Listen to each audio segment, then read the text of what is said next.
It was a cold autumn evening when Inspector James Harrington received an unexpected letter.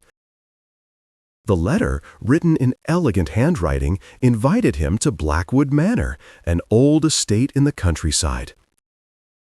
The invitation came from Lady Eleanor Blackwood, the owner of the manor. She claimed that something terrible was about to happen and needed his help.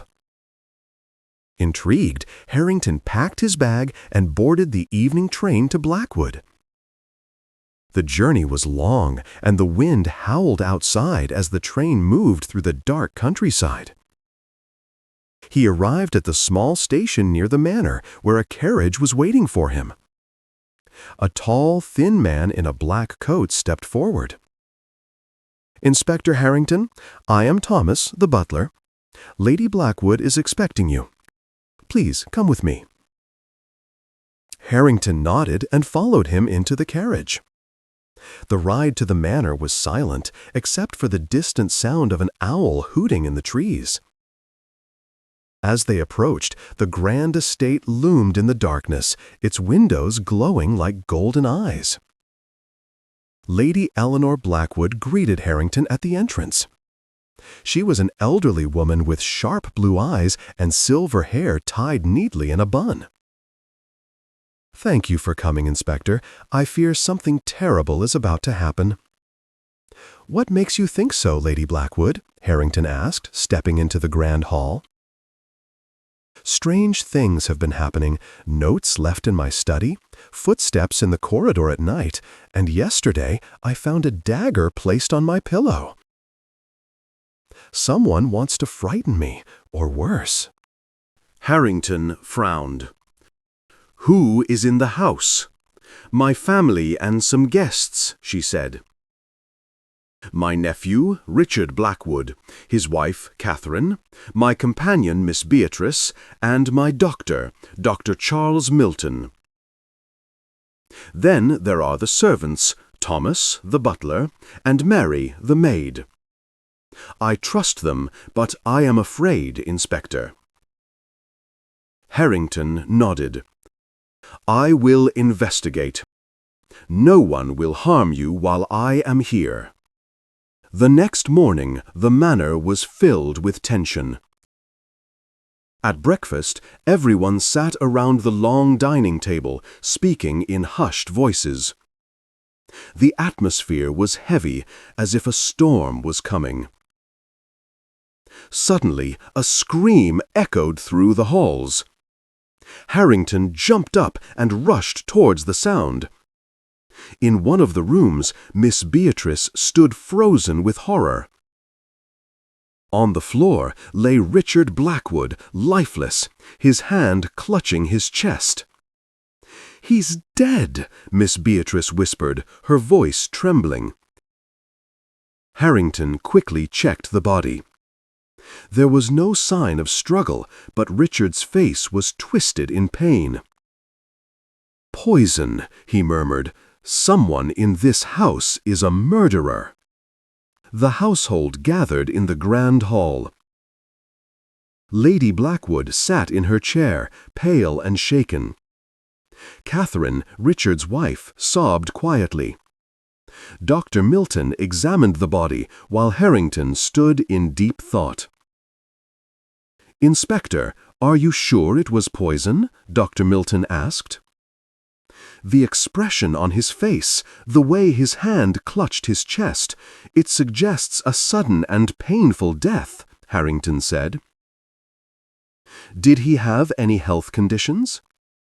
Dr. Milton shook his head. "Not that I am aware of. He was in perfect health." Harrington looked at the dining table. What did Mr. Blackwood eat or drink before his death? Mary, the maid, stepped forward nervously. "Sir, he had tea and a slice of bread with butter, the same as everyone else." Harrington frowned. Then the poison must have been in something only he consumed. "I will need to examine the tea." He turned to the guests and family members. "No one is to leave this house. Until I find the murderer, you are all suspects." Harrington entered the kitchen and carefully examined the teapot and cups. A faint, strange scent lingered in Richard's cup. He turned to Mary. "Who prepared the tea?" "I did, sir," she said, trembling. "But I swear I did nothing wrong." "Did anyone else enter the kitchen before the tea was served?" Harrington pressed. Mary hesitated.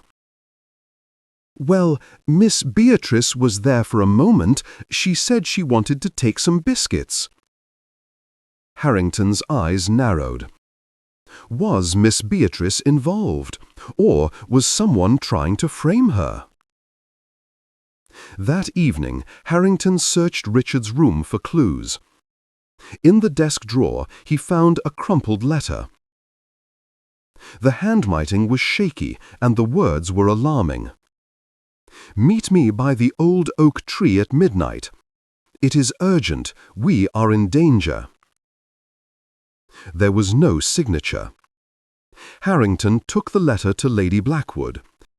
"Do you recognize this?" She gasped. "That is Richard's handwriting. But I do not know who he was meeting." "An appointment at midnight suggests secrecy," Harrington said. "Did anyone see him leave the house last night?" Thomas, the butler, stepped forward. "I saw Richard walking toward the garden around 11. He looked nervous." Harrington nodded. "Then we must search the area around the oak tree."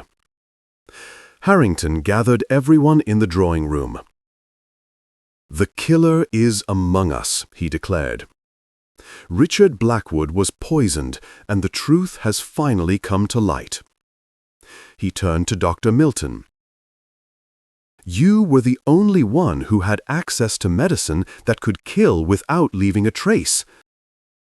And yet you hesitated when I asked about Richard's health. Why?" Dr. Milton paled. "That's absurd. I had no reason to kill him." "Oh, but you did," Harrington said, pulling out a document he had found in Richard's study. Richard had discovered something shocking, a fraud involving you. You have been stealing money from Lady Blackwood under the guise of medical expenses. When Richard found out, you knew he would expose you. So you silenced him." Dr. Milton's face twisted in anger. "You have no proof." "Your alibi is weak. Thomas confirmed he brought you water, but that does not mean you didn't leave your room afterward. And Mary saw you near the kitchen before the tea was served. You had the means and the motive." With a deep sigh, Dr. Milton slumped in his chair. "Fine. Yes, I killed him. He left me no choice. I needed more time." The room erupted in gasps. Lady Blackwood looked horrified. "You betrayed us all!" Harrington signaled Thomas to call the authorities. As Dr. Milton was led away in handcuffs, the tension in the manor finally lifted. "Justice has been served," Harrington said. "But let this be a warning. Secrets never stay buried forever." As the morning sun rose over Blackwood Manor, peace returned at last. Lady Blackwood expressed her gratitude to Harrington, who prepared to leave. "Will you stay for tea, Inspector?" she asked. Harrington chuckled. "Perhaps another time, my lady. For now, duty calls." With one last glance at the now peaceful estate, he stepped into the carriage, ready for his next case.